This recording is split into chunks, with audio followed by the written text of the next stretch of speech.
Okay students, welcome in today's video.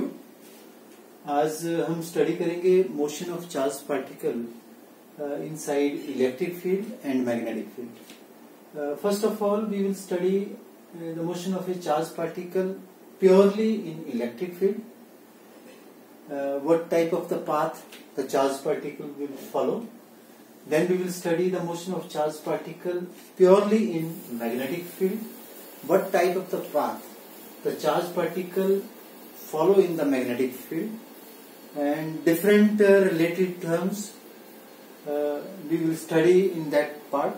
And then in the third part of this article we will study what will be the motion of the charge particle. How will be the motion of the charge particle when it is traveling in the combined effect of electric and magnetic field. So first of all, we are going to study the motion of charge particle purely in electric field. Motion of charge particle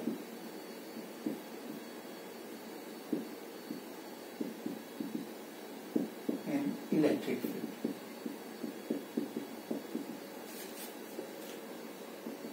These are very important concept. हमने electric field में charge particle को study किया है. उसके ऊपर force लगती है. जैसे charge particle Q, if it is inside the electric field E, then it is experiencing a force Q into E. तो हम यहाँ सपोज कर रहे हैं, ये हमारे पास हम यहाँ सपोज कर रहे हैं कि ये 3 डायमेंशनल पिक्चर है, 3 डायमेंशनल स्पेस है.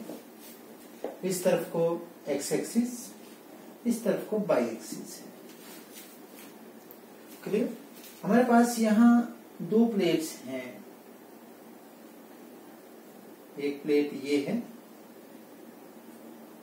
एक प्लेट ये. This plate is positively charged. This plate, ये प्लेट है, चार्ज प्लेट है. ये भी चार्ज प्लेट है. This plate is negatively charge plate. Therefore, there is electric field in this space. और इलेक्ट्रिक फील्ड की डायरेक्शन होती है, the direction of electric field is always from positive charge to negative charge. In this direction electric field is in this direction. Electric field is in this direction. Right? Suppose करते हैं यहां से कोई charge particle, इस point O से कोई charge particle Q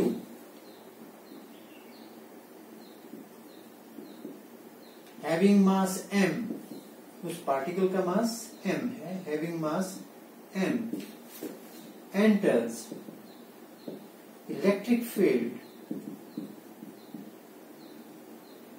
eight point O. जब ये चार्ज पार्टिकल यहां से एंटर करेगा तो इसकी जो वेलोसिटी की डायरेक्शन है वो अलोंग एक्स एक्सिस है. v is velocity of charge particle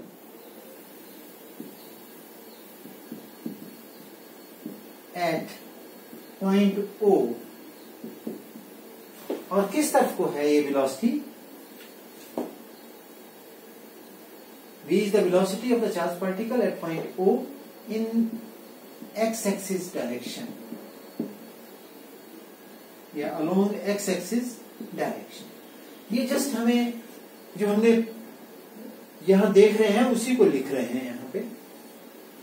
अब जैसे ही चार्ज पार्टिकल यहां पहुंचेगा, इस चार्ज पार्टिकल के ऊपर, क्योंकि इलेक्ट्रिक फील्ड ऊपर की तरफ को है, इस चार्ज पार्टिकल के ऊपर फोर्स लगेगी. किस तरफ को लगेगी? Along Y direction. यदि ये इलेक्ट्रिक फील्ड नहीं होती यहाँ पे तो ये चार्ज पार्टिकल ऐसे जाता सीधा, और यदि यहाँ स्क्रीन होती तो इस स्क्रीन के ऊपर यहां टकराता. At this point, if there had been no electric field, this charged particle will travel along a straight path and will strike the screen at this point. Clear? Now, as there is an electric field, so this charged particle feel the force in the upward direction. It will feel the force in the upward direction. So instead of going in a straight line, this charged particle will go like this. Go like this. It will keep on moving in the upward direction also. It will keep on going in the forward direction as well as in the upward direction. When it comes out of the electric field, for example, here onward, यहाँ से आगे electric field नहीं है. जैसे ही ये electric field से बाहर आएगा, it will follow the path which it is traveling, which it is following. It will go along the straight path due to inertia of motion. जैसे ये यहाँ से बाहर जाएगा, इस फील्ड से बाहर जाएगा, यदि ये फील्ड आगे तक होती, यहाँ तक होती है फील्ड, तो ये चार्ज पार्टिकल ऐसे जाता, ऐसे. ये चार्ज पार्टिकल ऐसे ऐसे ऐसे जाता ऊपर की तरफ को. लेकिन जैसे ही यहाँ आगे इलेक्ट्रिक फील्ड नहीं है, तो it will go straight due to inertia of motion and will strike the screen at this point P. एक बार फिर से सुनिए. When the charged particle enter into the electric field region, due to the electric field, its motion will drift. Its motion will drift this electron in the upward direction, in the direction of electric field. And when it comes out of the electric field, then due to inertia of motion, it will go along the straight path and strike the screen at point P. So, हमें क्या conclusion निकाला? जब ये electric field के अंदर चल रहा है, तो चार्ज पार्टिकल ने ये कर्व्ड पाथ फॉलो किया. और यदि यहाँ इलेक्ट्रिक फील्ड नहीं होती, तो इसने सीधे जाना था, यहाँ पे स्ट्रेट इसने जाना था. तो इस मोशन को हम स्टडी करेंगे.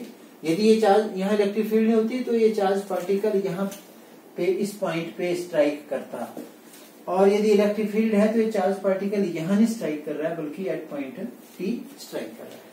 तो यहां से यहां जाने में इस चार्ज पार्टिकल ने जो डिस्टेंस ट्रेवल किया, वो x डिस्टेंस ट्रेवल किया अलोंग x एक्सिस, और y डिस्टेंस ट्रेवल किया अलोंग यहां पे नॉट ओवर है, इस इलेक्ट्रिक फील्ड के अंदर.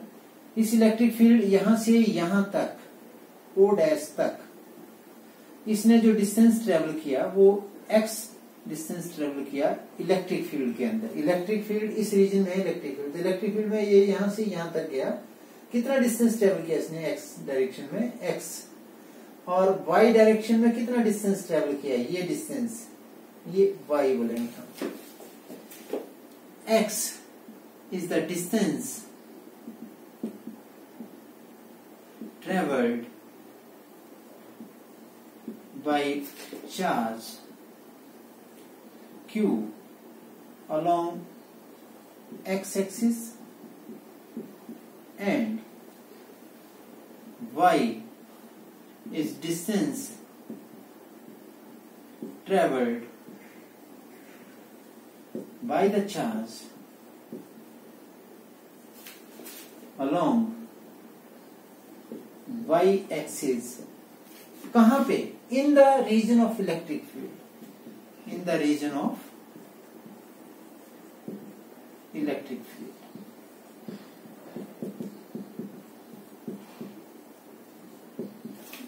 तो जो मैंने अभी आपसे शेयर किया, उसको आप पॉइंट वाइज लिख भी सकते हैं.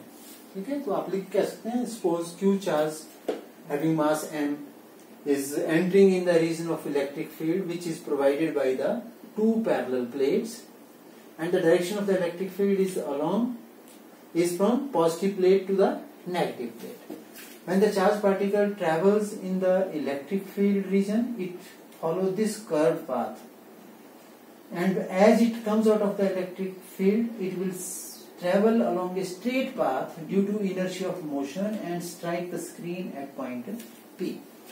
X is the distance traveled by the charged particle along x-axis inside the electric field, and y is the distance traveled by the charged particle along y-axis in the electric field. Now, what is the force? Now, the force on the charged particle due to electric field. Force on charge Q due to electric field is F is equal to QE, and the direction of the force is along the direction of electric field. If, as we know, m is the mass of the charged particle, therefore acceleration, क्योंकि ये charge particle move कर रहा है, force ऊपर की तरफ को लग रही है, तो ये जो फोर्स है ये चार्ज पार्टिकल की वेलोसिटी को चेंज कर रही है, तो कितना एक्सीलरेशन प्रोड्यूस होगा? Therefore acceleration produced is A is equal to F upon M. ये हमने पढ़ा F is equal to M है, तो A is equal to force upon mass, acceleration का फार्मूला है. एक्सीलरेशन कितना हो गया? फोर्स कितना है? QE upon M. So A is equal to QE upon M. This is equation number 1. This is equation number 2. तो जो हमने निकाली है उनको मैं यहां लिख देता हूं. F is equal to QE और A is equal to QE upon M. अब हम स्टडी कर रहे हैं, यहाँ ये जो मोशन है इसको दो पार्ट्स में बांटेंगे. एक तो ये अलोंग एक्स एक्सिस भी जा रहा है, दूसरा है चार्ज पार्टिकल ऊपर की तरफ को भी जा रहा है. किस तरफ को? बाई डायरेक्शन में जा रहा है. तो हम इसके मोशन दोनों साइड को स्टडी करेंगे, दोनों डायरेक्शन में इसकी मोशन को स्टडी करेंगे हम. मोशन अलोंग एक्स एक्सिस,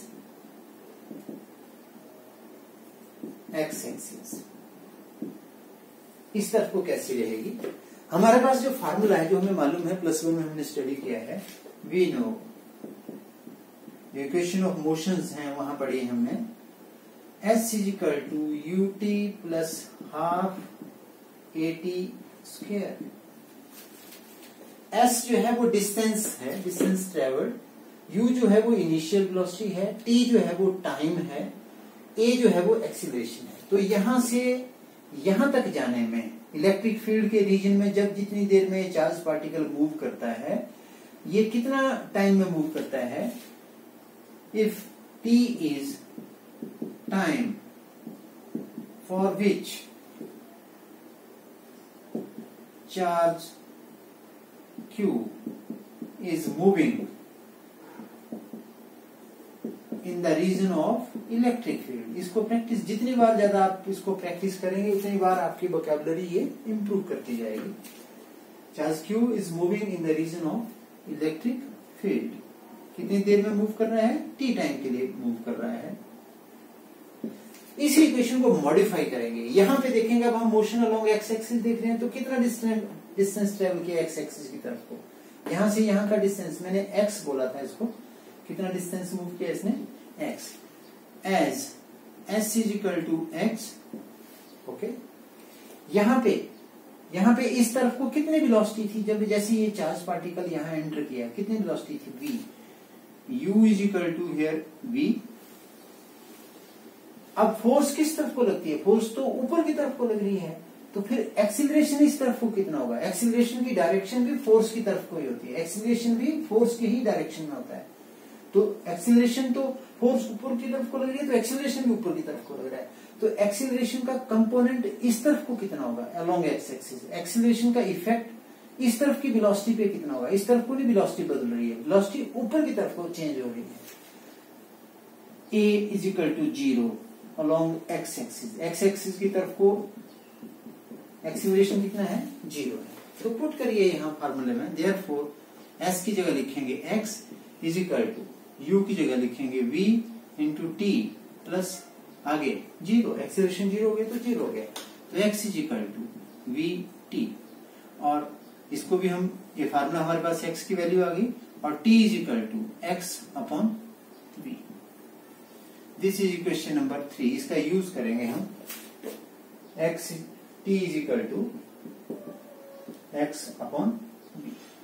ये भी हमें इक्वेशन नंबर 3 इसको कैलकुलेट करेंगे. अब हम मोशन अलोंग बाई एक्सिस करेंगे, मतलब वर्टिकल मोशन स्टडी करेंगे, ऊपर की तरफ की मोशन को स्टडी करेंगे.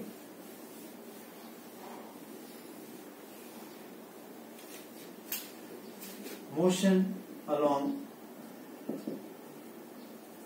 Y axis.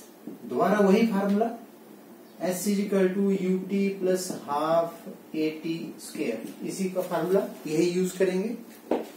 कितना डिस्टेंस ट्रेवल किया वाई एक्सिस पे, यहाँ पे कहाँ पे है चार्ज, ये चार्ज पार्टिकल ये यहाँ पे है, तो वाई की तरफ की मोशन कितनी है, वाई कितना है यहाँ पे 0 है। जैसे जैसे ये आगे जाते जाएगा वाई का डिस्टेंस ऊपर की तरफ की डिस्टेंस बढ़ता जाएगा, तो जैसे ये यहाँ पहुंचेगा कितना वर्टिकल डिस्टेंस ट्रेवल कर दिया इसने, Y. Here S is equal to Y, u कितना है, यहाँ जो वेलोसिटी थी वो किस तरफ को थी, वो x एक्सिस की तरफ को थी, ऊपर की तरफ को कितनी थी, इसका ऊपर की तरफ को जो कंपोनेंट है वर्टिकल डायरेक्शन में वो 0 है, u इजिकल टू 0, क्योंकि वेलोसिटी यहाँ सिर्फ इनिशियल वेलोसिटी x एक्सिस की तरफ है, तो वर्टिकल कंपोनेंट कितना है वेलोसिटी का, वो 0 है। a हमने इक्वेशन नंबर 2 निकाला है, a is equal to Q E upon m, ये भी निकाला है, ठीक है। और तो पुट करिए, देयरफॉर s की जगह क्या लिखूंगा y, u t, u कितना है 0 है, तो पहली टर्म कितनी हो जाएगी 0 प्लस हाफ, a की जगह क्या लिखेंगे q e upon m t square. तो t की जगह भी हम लिख सकते हैं using equation 3, using equation 3 y is equal to half, अब 0 तो लिखने की जरूरत नहीं, half q e upon m, t की जगह क्या लिख सकते हैं x अपॉन v, इसका t का स्क्वायर है तो फिर क्या बन गया x square v square. Therefore y is equal to half q e upon m v square into x square. इसको मैं इस सारे फैक्टर को मैं कांस्टेंट मान लेता हूं k as half Q E upon M V square. ये जो सारी इनिशियल है, गिवन है ये वैल्यू, चार्ज भी फिक्स है, इलेक्ट्रिक फील्ड भी फिक्स है, मास भी चार्ज का फिक्स है, कितनी वेलोसिटी से यहाँ एंटर किया है वो भी फिक्स है, इसको मैं k मान लेता हूं constant. Then y is equal to k x square, ये equation I relationship between y and x। इस इक्वेशन को इस पाथ की इक्वेशन बोलते हैं, जिस पाथ पे ये चल रहा है, चार्ज पार्टिकल चल रहा है, उसकी इक्वेशन है ये जो इक्वेशन है ये पैराबोलिक की होती है, पैराबोला की होती है। This equation is of parabola. Parabola होता है ऐसी स्ट्रक्चर कर्व, ऐसी स्ट्रक्चर। तो इसका मतलब है ये जो इक्वेशन आई ये पैराबोला की आई, इसका मतलब है इलेक्ट्रिक फील्ड के अंदर जो चार्ज पार्टिकल है वो कैसा पाथ फॉलो करता है, पैराबोलिक पाथ फॉलो करता है। तो हम इसको कंक्लूड कर सकते हैं इस तरह से, therefore charge particle follow parabolic path